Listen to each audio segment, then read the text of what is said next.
66%.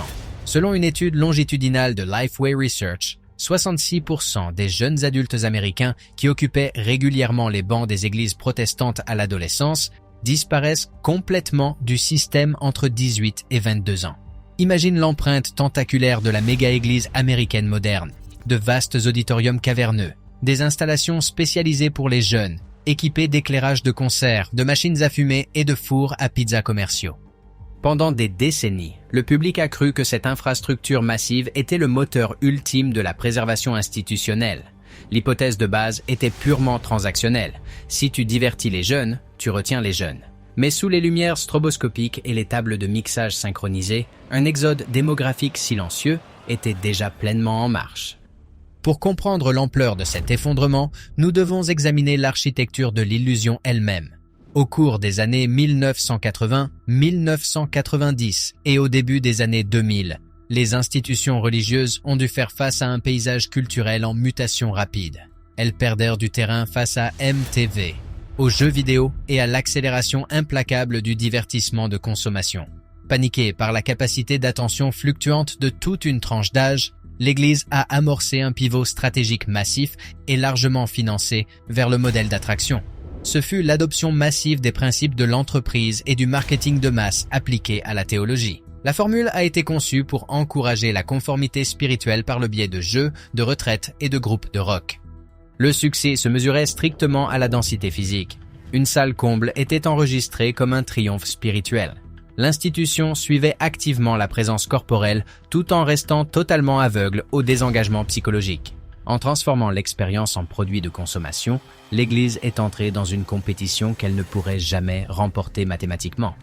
Elle a tenté de rivaliser avec l'industrie mondiale du divertissement sur son propre terrain, créant au final un espace liminal artificiel.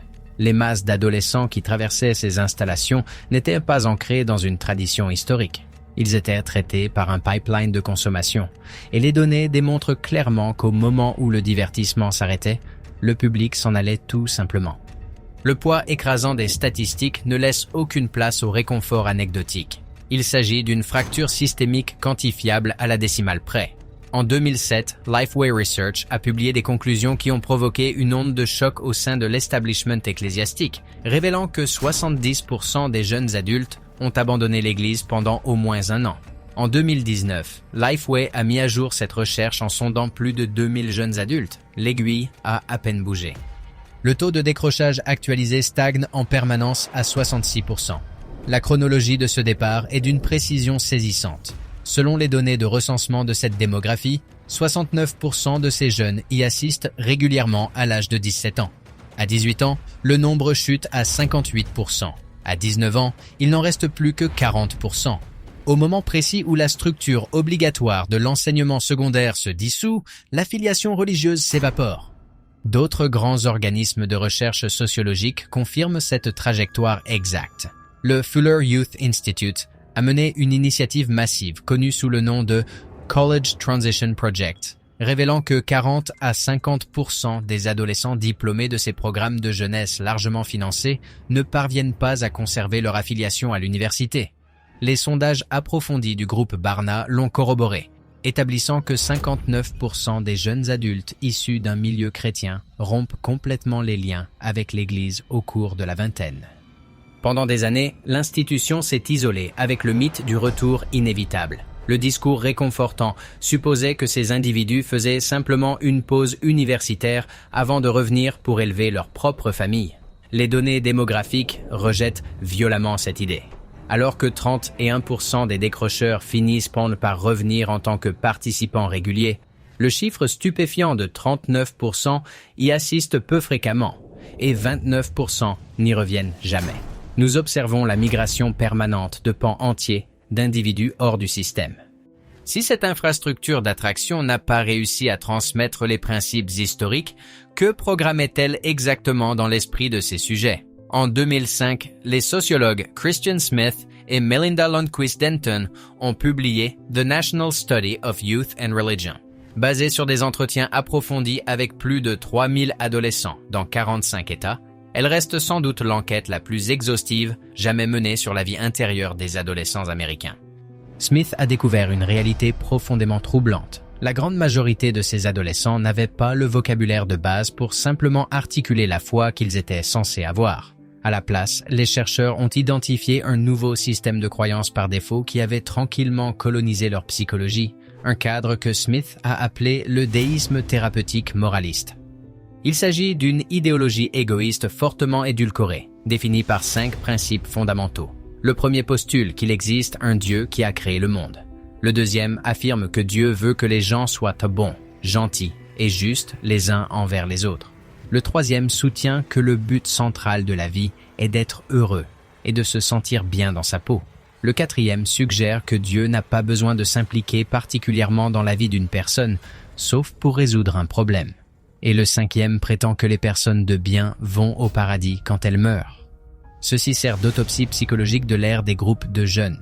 L'institution avait l'intention de bâtir une loyauté résiliente, mais elle a fabriqué à la place un je-m'en-foutisme bénin parce que l'environnement était conçu pour le confort. Elle a renforcé la religion strictement comme un outil de bonheur personnel et d'élévation de l'estime de soi. La divinité de la génération Z et des milléniaux a été réduite à un majordome cosmique censé rester en arrière-plan jusqu'à ce qu'il soit invoqué en cas de crise. En supprimant la profondeur théologique dans une tentative désespérée de rester culturellement pertinente, l'institution s'est rendue obsolète. Si le but principal de l'existence humaine est simplement d'être gentil et de se sentir heureux, une vaste et exigeante infrastructure religieuse est totalement inutile. Les jeunes ne se sont pas rebellés de manière agressive contre le système. Ils ont simplement réalisé qu'il était sans pertinence face à la vision thérapeutique du monde qu'on leur avait enseignée entre ses propres murs. L'illusion persiste au sein de l'institution que cet exode n'est qu'un sous-produit de la relocalisation géographique vers les campus universitaires. C'est une fiction bien commode. Bien que 34% des décrocheurs citent le départ pour l'université comme un facteur, les données internes pointent vers un rejet systémique beaucoup plus sombre de la culture elle-même. Le véritable moteur de ce départ massif est une profonde crise d'authenticité. La génération Z et les milléniaux possèdent une sensibilité aiguë, presque algorithmique, à l'hypocrisie institutionnelle. Selon Lifeway Research, 32% des jeunes adultes qui ont décroché ont cité l'attitude des membres de l'Église, perçue comme critique ou hypocrite, comme la raison principale de leur départ. 29% ont déclaré se sentir fondamentalement déconnectés des membres de l'Église, et 25% sont partis en raison de désaccords sur des questions politiques et sociales. Les sondages du groupe Barna dressent un portrait encore plus sombre de cet effondrement relationnel. Parmi les milléniaux qui ne vont pas à l'Église, une majorité écrasante de 87% considère les chrétiens comme prompts à juger. 85% les perçoivent comme hypocrites. 91% les considèrent comme anti-homosexuels. Et 70% les voient comme insensibles aux autres.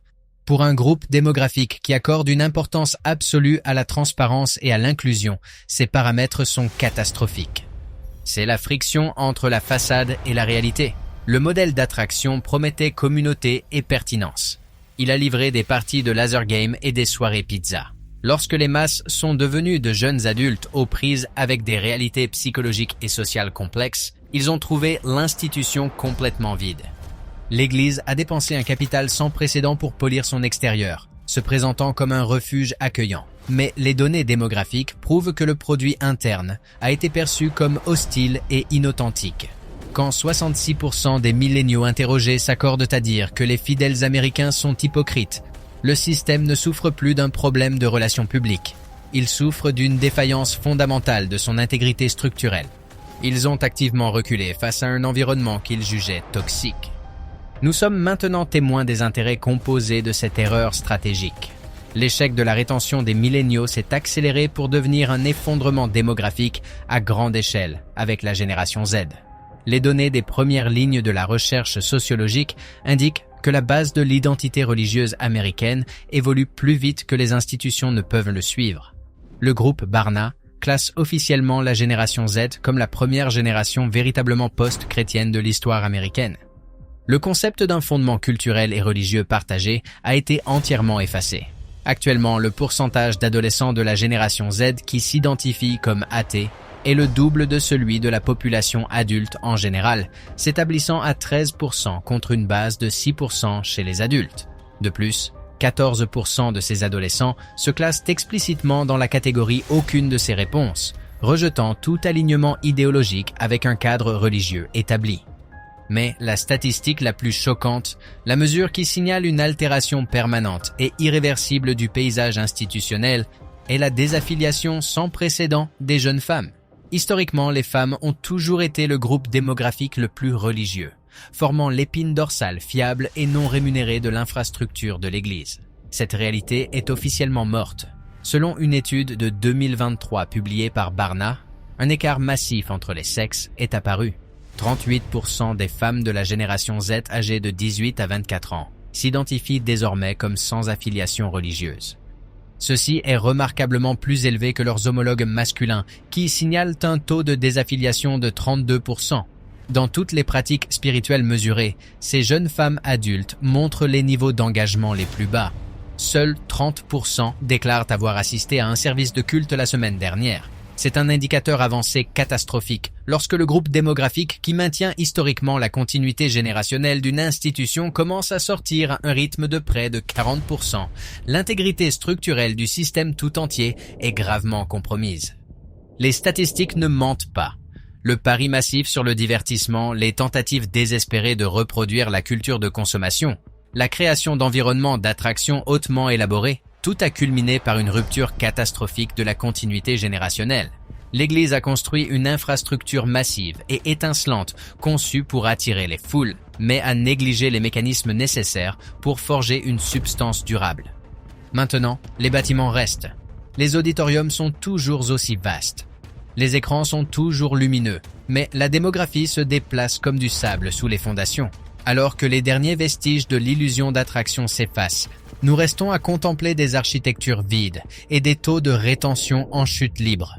Toute une génération a été traitée par un pipeline de consommation, s'est vue offrir une pâle imitation de sens et l'a reconnue exactement pour ce qu'elle était.